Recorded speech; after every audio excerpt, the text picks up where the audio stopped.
तुम्ही जर नवीन RR310 घेतली असेल आणि या मिस्टेक्स केल्या तर तुमच्या बॉडीवरही फरक पडू शकतो आणि गाडीच्या मेंटेनन्सवरही। ही गाडी घेतल्यावर नवीन रायडर्स एक सगळ्यात महत्त्वाची चूक करतात, ती म्हणजे या गाडीवर बसण्याची पोझिशन। तुम्ही जर असे स्ट्रेट हँड ठेवून गाडी चालवत असाल तर तुमच्या रिस्टवरती खूप जास्त लोड येणार आहे। यापेक्षा तुम्ही अशा रिलॅक्स पोझिशनमध्ये जर गाडी चालवाल तर रिस्टवरती लोड पण येणार नाही आणि तुम्ही जास्त वेळ गाडी चालवू शकता।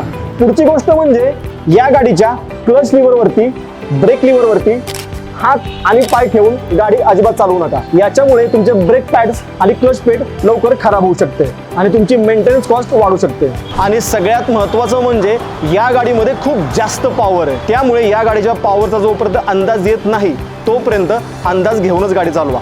तुम्ही सेफ राहा आणि बाकी लोकांनाही सेफ ठेवा। बाकी या गाडीची टेस्ट राईड तुम्हाला घ्यायची असेल तर आजच विजिट करा विराज TVS हडपसर येथे।